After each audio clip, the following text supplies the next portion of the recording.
Igbo niile. Ndewono. Abụ Maazị CMS, onye nọ n'akụ Maazị.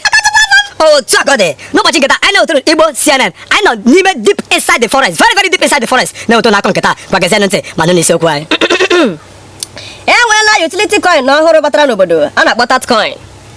Tatcoin dị ka coin ndị ọzọ dịkwa ka Bitcoin.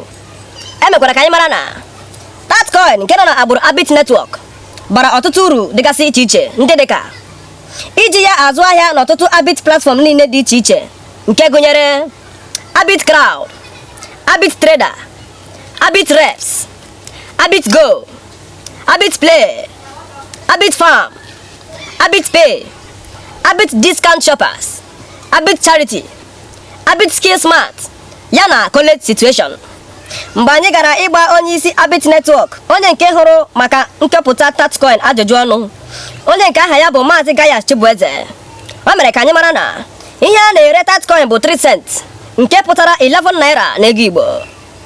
Gbaa ọsọ gaa na www.abitnetwork.com ka ị zụrụ Tatcoin nke gị ugbu a, maka na oge na-adịghị anya Tatcoin ga-arị karịa Bitcoin. Otu a ka ọ dị. Dị anyị, ịma na Tatcoin a na-ekwekwa bụ the first African utility token ekewapụtara. Eziokwu. Nke a bụ nke anyị. A na-ekwuzi. Gịnị ka a na-ekwu? Ị ma na ewere m ego niile nwere n'ụlọ, ma n'ụlọ akụ ebe niile jezo nsọ ka Tatcoin dọbụ. Ị na-ekwuzi okwu? Dọkọ Tatcoin dọkọ ekpotago Tatcoin wit ego niile nwere n'ụlọ. Gịnị ka a na-echekwa? Very soon aga m abụ a billionaire. Ị mara ya chọrọ m obere ego. Mma na debe adịbe mata nke echekwara gazo Tatcoin nke gị. Anyị mechara ebe na ego.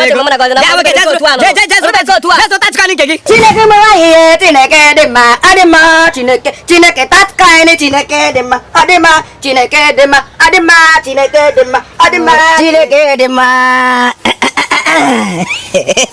Ịba ka na-anọ m n'ọkụ mmụọ ebe m nọ na-ezuru weekend nọ na-elu na mmiri ka nọ na-ekwu okwu Tatcoin.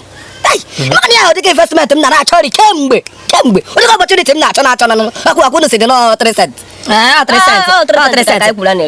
Mana chee ma jigodigo ijikwa investment emege na ọ ga wekwe nso nwere ike ji investment. Mba ime na ọcha na red, ọchakwa na red o, ọcha na beside were big man m na-eme expect n'ọkụ mmụọ. Eziokwu, e nwere project m ji n'aka big man na-eme expect n'ọkụ m chọrọ ịrụrụ ya n'ọnwa kpacha 3 bedroom flat. Ịghọtara? 3 bedroom flat. So ọ chọrọ kọpụ akwụ na osi nọ aka m jikwere ike wee ego.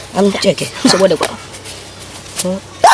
Akwụ na osi nọ wa 3 cents. 3 cents, ha?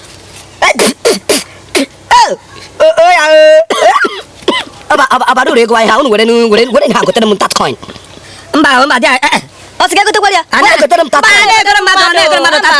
Ị ga-eji aka gị gaa na www.abitnetwork.com. Gaa zụrụ ya n'aka gị. A na-asịrị mmadụ. Kpọtakwunu mana ọkụ adịghị n'ọkụ ma beside ana m eyuzu phone. Gịnị mere nnọọ na ana-like iyere nwoke ibu n'aka? Ọtụ nwoke ibe anyị kwa. Nwoke ibu n'aka onye ụlọ obere ihu na na-eme ha. Gwa nwoke ibe m, ana mata ka isi ata. Ana m eri ihe na-eri. Ebe ibi ka m bi. Onye iyi ka m yi.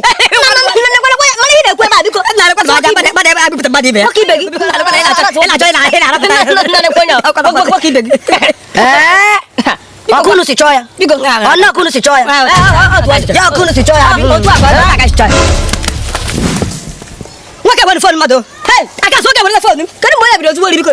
Nwoke akwụsịkwa ịbịa ebe ahụ. ọkụ na fon ebe ahụ. Ọkụ si dị na www.abitnetwork.com. Ya maka nna pekịta. Ịma nke ọzọ.